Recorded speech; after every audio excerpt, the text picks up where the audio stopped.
আচ্ছা, আমরা এখন পড়বো জীবের শ্রেণীবিন্যাস। তো জীবের শ্রেণীবিন্যাস পড়ার আগে আমি প্রথমে একটু হালকা পাতলা ক্লু দিয়ে নিই।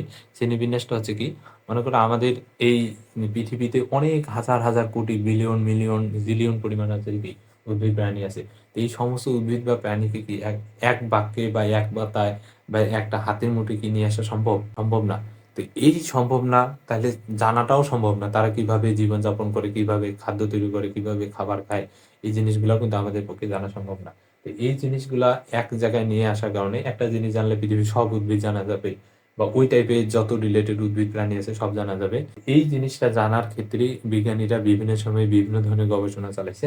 তার মধ্যে সবচেয়ে গুরুত্বপূর্ণ একটা জিনিস হচ্ছে জীবের শ্রেণীবিন্যাস। তো জীবের শ্রেণীবিন্যাসের ক্ষেত্রে যাকে জনক বলা হয় সুইডিশ বিজ্ঞানী কার্লাস লিনিয়াস, এনাকে মূলত আছে যে জীবের শ্রেণীবিন্যাসে কি বলা হয়, জনক বলা হয়। তো চলো আমরা দেখি, দেখলে জিনিসটা বুঝতে পারবো যে আজ পর্যন্ত বিভিন্ন উদ্ভিদে প্রায় 4 লক্ষ, প্রাণী প্রায় কত লক্ষ, 13 লক্ষ। এগুলো আসে না, এগুলো একটু জানে নেবে।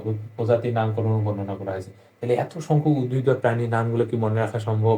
তাদের কি জীবন আচার সম্পর্কে কি মনে রাখা সম্ভব? সম্ভব না। তাহলে তবে এই সংখ্যা আবার কি নয়, চূড়ান্তও নয় যে এগুলাই যে ঠিক এমনও না।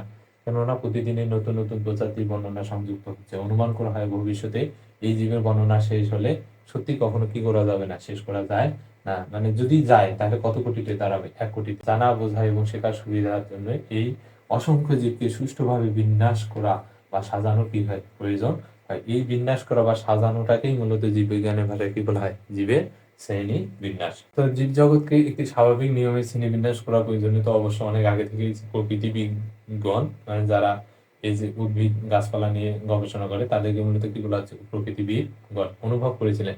সেই প্রয়োজনের তাগিদে জীববিজ্ঞানের একটি স্বতন্ত্র শাখা গড়ে উঠেছে, যার নাম হচ্ছে কি ট্যাক্সোনমি বা শ্রেণীবিন্যাস বিদ্যা।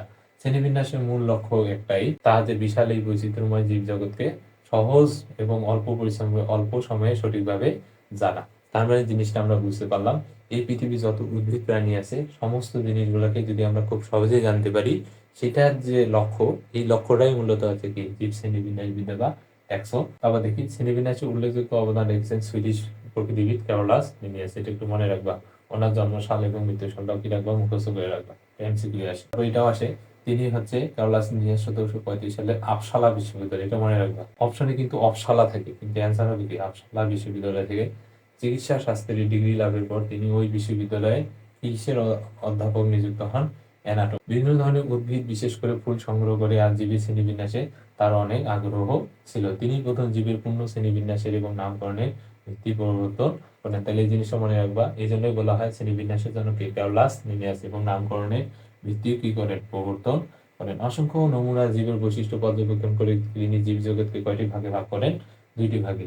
মানে জীবজগৎটাকে টোটালি কয়টি ভাগে ভাগ করেন, 2টি। একটা হচ্ছে উদ্ভিদ জগৎ আর একটা হচ্ছে কি প্রাণী জগৎ। তাহলে উদ্ভিদ জগতে উদ্ভিদ থাকবে, প্রাণী জগতে কি থাকবে, প্রাণী থাকবে। আশা করি শ্রেণীবিন্যাস জিনিসটা বুঝতে পারছি। যদি আমরা সহজে এটাকে আর একটু মানে সামারিটা নিই, সেটা হচ্ছে যে এই প্রকৃতি বা এই পৃথিবীতে যত ধরনের উদ্ভিদ প্রাণী আছে সেগুলোকে গুণে শেষ করাও সম্ভব না বা গুণাও শেষ করা না, কারণ প্রতিদিন নিত্য নতুন উদ্ভিদ প্রাণী তৈরি হচ্ছে বা আবিষ্কার করা হচ্ছে।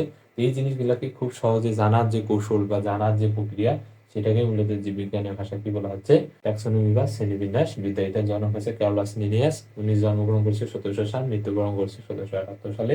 এর মাঝখানে উনি পড়াশোনা করেছিল 1735 সালে আপসালা বিশ্ববিদ্যালয় থেকে চিকিৎসা শাস্ত্রে ডিগ্রি লাভের পর ওই বিশ্ববিদ্যালয়ে অ্যানাটমির অধ্যাপক নিযুক্ত হন। তো এই জিনিসপাতিগুলো একটু মনে রাখার চেষ্টা। আচ্ছা, আমরা এখন পড়বো শ্রেণীবিন্যাসের উদ্দেশ্য। তো শ্রেণীবিন্যাস সম্পর্কে আমরা একটু আগে জানলাম, এখন শ্রেণীবিন্যাস কেন করা হবে, এইটার তো একটা উদ্দেশ্য আছে। তো এই উদ্দেশ্যটা জানার চেষ্টা করি। শ্রেণীবিন্যাসের উদ্দেশ্য হলো প্রতিটি জীবের দল এবং উপদল সম্বন্ধে কি করা, জ্ঞান আহরণ করা। তাহলে প্রথমে একটা দল তৈরি করতে হবে, সেটা থেকে আবার একটা ছোট জিনিস বা আরেকটা ভাগ করতে হবে, সেটা হচ্ছে কি উপদল।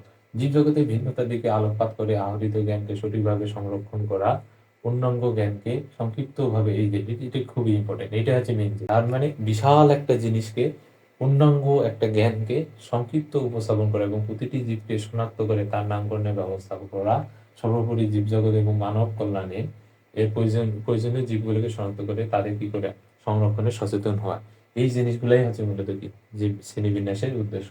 এগুলা করার জন্যই মূলত কি করা হয়, শ্রেণীবিন্যাস করা হয়। আশা করি এই জিনিসটা মনে রাখবা। এটা কিন্তু খ নম্বরে অনেক সময় আসে যে শ্রেণীবিন্যাসের উদ্দেশ্য ব্যাখ্যা করো, তাহলে মনে রাখবে বিশাল একটা জ্ঞানকে খুব সহজে জানার যে আগ্রহ সেটা শ্রেণীবিন্যাসের মাধ্যমে করা যায়। তারপর হচ্ছে সংক্ষিপ্তভাবে উপস্থাপন করা যায়, এটা কিভাবে মানব কল্যাণে কাজে লাগে সেটা জানা যায়। তারপর হচ্ছে যে জীবজগৎটাকে প্রাণী জগৎ, জীবজগৎ এটাকে খুব সহজে শনাক্ত করা যায়, কে উদ্ভিদ কে প্রাণী, তারপর হচ্ছে তার বিভিন্ন রকম বৈশিষ্ট্য খুব সহজে জানা যায়, এগুলাই উদ্দেশ্য করে দিয়ে দিব। আমরা এখন জীবজগৎ সম্পর্কে জানার চেষ্টা করব। আমরা একটু আগে বললাম যে গোটা জীবজগৎকে যে ক্যারোলাস লিনেস দুটি ভাগে ভাগ করছে, একটা উদ্ভিদ জগৎ আর একটা হচ্ছে কি প্রাণী জগৎ। এখন আমরা জীবজগৎ সম্পর্কে আরো আধুনিক যে মতবাদগুলো আছে সেগুলো জানার চেষ্টা করব। তাই ক্যারোলাস লিনিয়াসের সময়কাল থেকে শুরু করে 20 শতাব্দীর মাঝামাঝি সময় পর্যন্ত জীবজগৎকে মানে ওই যে ক্যারোলাস লিনিয়াস যখন আবিষ্কার করছে এবং সেটা কত শতাব্দী, 20 শতাব্দীর মাঝামাঝি সময় পর্যন্ত দুই ভাগে ছিল, একটা হচ্ছে উদ্ভিদ জগৎ আর একটা হচ্ছে কি জগৎ, প্রাণী জগৎ। বিবেচনা করে দুইটি রাজ্যে বা কিংডমে শ্রেণীবিন্যাস করা হতো। বিজ্ঞানের অগ্রযাত্রায় যত দিন যাচ্ছে ডে বাই ডে বিজ্ঞানকে আরো বেশি উন্নত হচ্ছে। এই বিজ্ঞানের অগ্রযাত্রায় বর্তমানে কোষের ডিএনএ এবং আরএনএ খুবই ইম্পর্টেন্ট। বর্তমানে কোষের ডিএনএ ডিঅক্সি রাইবোনিউক্লিক অ্যাসিড এবং কি আরএনএ রাইবোনিউক্লিক অ্যাসিডের প্রকারভেদ, জীবদেহী কোষের বৈশিষ্ট্য, কোষের সংখ্যা, খাদ্যাভ্যাসের তথ্য উপর ভিত্তি করে। তো এই জিনিসগুলো মনে রাখবা, কিসের উপর ভিত্তি করে জীব জগৎকে বর্তমানে ভাগ করা হয়েছে। ডিএনএ আরএনএ, জীবদেহী কোষের বৈশিষ্ট্য, কোষের গঠন, খাদ্যাভ্যাসের তথ্য উপাত্তের উপর ভিত্তি করে।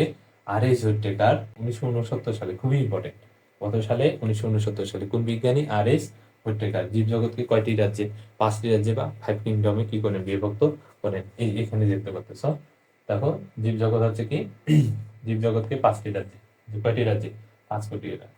তারপর এরপরে হচ্ছে যে আর.এইচ হুইটেকার যখন হচ্ছে যে তোমার 5টি রাজ্যে ভাগ করে দিয়েছে, পরবর্তীকালে লিন মার্গুলিস 1974 সালে আর.এইচ হুইটেকারের এই যে শ্রেণীবিন্যাস 5 কিংডমে যে ভাগ করছে ওইটাকে তিনি আবার কয়টি সুপার কিংডমে ভাগ করেন, 2টি সুপার কিংডমে ভাগ করেন। তাহলে এই জিনিসটা মনে রাখবা, তাহলে 5টি রাজ্যকে 2টি সুপার কিংডমের আওতাভুক্ত করেন। কি করছেন সেটা হচ্ছে লিন মার্গুলিস, কত সালে, 1974 সালে। সেটা হচ্ছে super kingdom 1, super kingdom 2। Super kingdom 1কে বলা হয় প্রোক্যারিওটা আর সুপার কিংডম 2কে বলা হয় কি ইউক্যারিওটা। তো আমরা ওই চারটা একটু জানা, এই জীব জগৎকে এই 5টি ভাগে ভাগ করছে মূলত হচ্ছে কি আর.এইচ হুইটেকার, কত সালে, 1969 সালে। এই 5টি রাজ্যকে লিন মার্গুলিস 1974 সালে, কত সালে, 1974 সালে আবার 2টি ভাগে ভাগ করছে, সেটা হচ্ছে সুপার কিংডম 1 প্রোক্যারিওটা আর সুপার কিংডম 2 ইউক্যারিওটা। তো এটা মনে রাখার একটা কৌশল শেখায়, প্রোক্যারিওটা আর হচ্ছে ইউক্যারিওটা। ইউ শব্দের অর্থ, ইউ মানে কি তুমি না, তার মানে তোমরা ইউক্যারিওটা না বলে তোমরা বলবা তুমি ক্যারিওটা। এখন তুমি মানে কি, মানুষকে আমরা বুঝাই, তাহলে মানুষ কি এককোষী না বহুকোষী, খুবই সিম্পল জিনিস। তার মানে মানুষ যেহেতু বহুকোষী, তার মানে মনে রাখবে ইউক্যারিওটা বা সুপার কিংডম 2 এরা হচ্ছে যে বহুকোষী উদ্ভিদ বা প্রাণী, আর সুপার কিংডম 1 প্রোক্যারিওটা, তাহলে এটা অবশ্যই কি হবে, এককোষী হবে। জিনিসটা খুব সহজে বুঝতে পারছো। তাহলে তুমি ক্যারিওটা বহুকোষী আর প্রোক্যারিওটা হচ্ছে কি এককোষী। তাহলে এটা একটু মনে রাখার চেষ্টা করবা। সুপার কিংডম 1 বা প্রোক্যারিওটা হচ্ছে মনে রাখ, আর বাকি যে 4টা আছে তারা হচ্ছে কি সুপার কিংডম 2 বা ইউক্যারিওটা। তবে এখানেও পার্থক্য আছে, প্রতিটা রাজ্য কিছু কিছু এককোষী মানে ব্যতিক্রম আছে এককোষী উদ্ভিদ বা প্রাণী পাওয়া। তাহলে রাজ্যগুলো 5টা কি কি, একটা হচ্ছে মনেরা রাজ্য, ফানজাই রাজ্য, একটা মনেরা, একটা প্রোটিস্টা, একটা ফানজাই, একটা প্লান্টি আর একটা হচ্ছে কি অ্যানিমেলিয়া।